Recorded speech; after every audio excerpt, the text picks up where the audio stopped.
करता हूँ।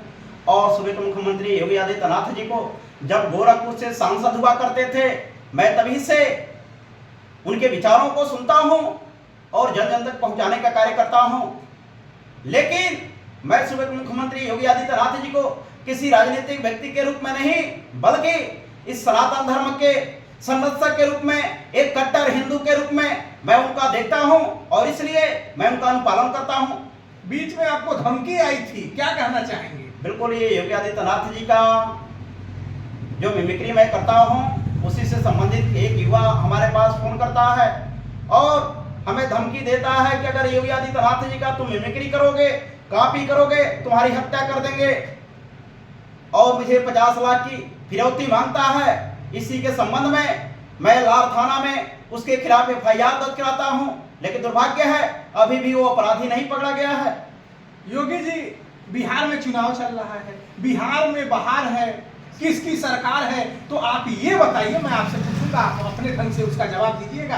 बिहार में क्या लग रहा है, बदलाव होगा या यथास्थिति बनी रहेगी? योगी जी अपने भाषा में कुछ बताइए। और कल वोटिंग भी है, तो उसके लिए आपकी क्या अपील रहेगी? एक मतदाता के तौर पे लोग किसी को भी वोट करे, बढ़ चढ़ के करे, उसके लिए क्या अपील रहेगी? और बिहार में आपका चश्मा, आपका नजरिया बिहार में क्या देख रहा है?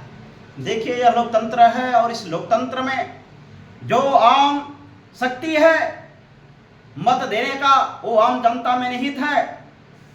इसलिए मैं पूरे बिहार वासियों से निवेदन करूंगा कि जिस तरीके से शिक्षा, स्वास्थ्य और रोजगार में हमारा बिहार पूरे देश में निचले पायदान पर है, इसलिए मैं आशा करता हूं कि आपको किसी जाति और धर्म के आधार पर मतदान नहीं करना है, बल्कि आप ऐसे प्रतिनिधि का चयन करें जो शिक्षित हो, जो सामाजिक हो, जो आपकी दुख दर्द को उस लोकतंत्र के सदन में उठा सकता है।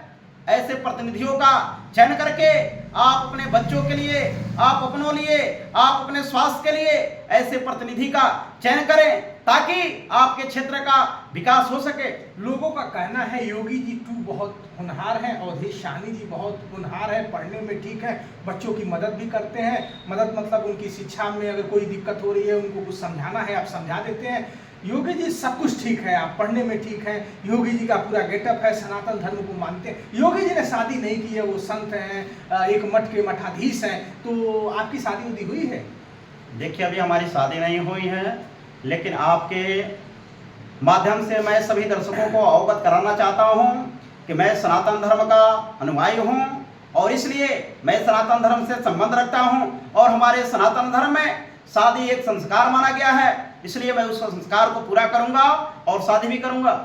शादी भी करेंगे? बिल्कुल शादी करेंगे, इसमें किसी कोई संदेह नहीं होनी चाहिए। योगी जी, जब आप इस गेटअप में चौराहे पर निकलते हैं, जब इस गेटअप पे आप कहीं जाते हैं, अब तो शादी विवाह में समारोह में आपको बुलाया जा रहा है और कहा जा रहा है आइएगा तो अपने गेटअप में ही आइएगा। अभी मुझे पता चला है आप कहीं बाहर भी जाने वाले हैं, वो आपका पर्सनल मामला है, लेकिन लोगों ने कहा कि जब भी आइए अपने इस गेटअप में आइए। इस लोकप्रियता पे आप क्या कहेंगे? जिस तरह का आपको प्यार मिल रहा है, चौराहे पर लोग सेल्फी ले रहे हैं, उस पर क्या कहेंगे, जरा बताइए।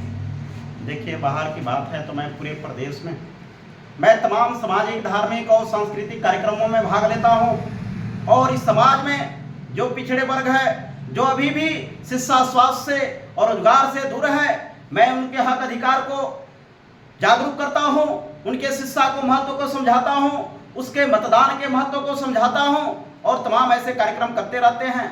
और मुझे खुशी होती है जब योगी आदित्यनाथ जी के मैं वेशभूषा में लोगों के बीच में जाता हूं तो तमाम लोग हमारे साथ सेल्फी लेते हैं, दो टूक बोलने के लिए कहते हैं और मैं बोलता भी हूं। कितना प्रैक्टिस करते हैं इतना कुछ करने के लिए? क्योंकि किसी के तरह बनना, किसी की तरह बोलना बहुत प्रयास करना पड़ता है, उसको अपने भीतर बसाना पड़ता है, उसको सुनना पड़ता है, उसके हाव भाव सब कुछ।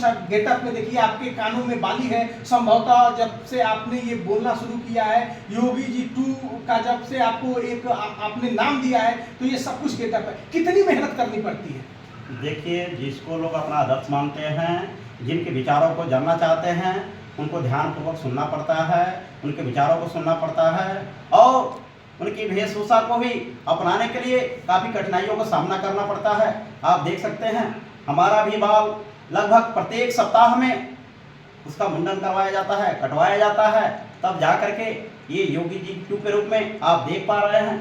अरे कुछ बिहार पे बोलेंगे, ऊपर ऊपर निकल जा रहे हैं, किधर हवा बह रही है योगी जी। योगी जी मतलब बुलडोजर, बुलडोजर मतलब योगी, और योगी जी मतलब माफियाओं में खौफ, योगी जी मतलब माफियाओं पे कहर बनकर टूटना। योगी जी अपने अक्सर भाषणों में कहते हैं, मंचों से कहते हैं, या तो माफिया जमीन के अंदर है, या तो ऊपर है, या तो यूपी छोड़ के बाहर गया, या तो वही माफिया तख्ती लगाकर पुलिस स्टेशनों में जा रहा है। अगर बेटी और व्यापारी को छेड़ा तो यमराज जी आपका टिकट काट देंगे। योगी जी 2 इस पे क्या कहना चाहते हैं? देखिए, यहाँ सर्वविदित है कि उत्तर प्रदेश से सारे गुंडे माफिया पलायन कर गए, कोई शेष नहीं बचा। उसके बावजूद भी कोई भी कहीं भी चंडमुंड बनने की कोशिश की, राहगीरों को छेड़ने की दुस्साहस किया, बहन बेटियों का सुरक्षा का सेंध लगाने की कोशिश की, तो अगले चौराहे पर यमराज उसका इंतजार कर रहा होगा। चल योगी जी 2 को खुद धमकी मिल रही है। बिल्कुल, देखिए, ये दुर्भाग्य है हमारे उत्तर प्रदेश पुलिस का कि अभी तक उस माफिया का गिरफ्तारी नहीं हुई, क्योंकि आज एक सूबे के मुख्यमंत्री योगी आदित्यनाथ जी का कॉपी करने वाले का, नकल करने वाले का अगर उसको धमकी दी जाती है, उसके खिलाफ FIR होता है, लेकिन अभी भी अगर हमारे उत्तर प्रदेश की पुलिस, देवरिया पुलिस गिरफ्तार नहीं की है, तो कहीं ना कहीं हमारे प्रशासन की कमी है। योगी जी आप कहते हैं, आप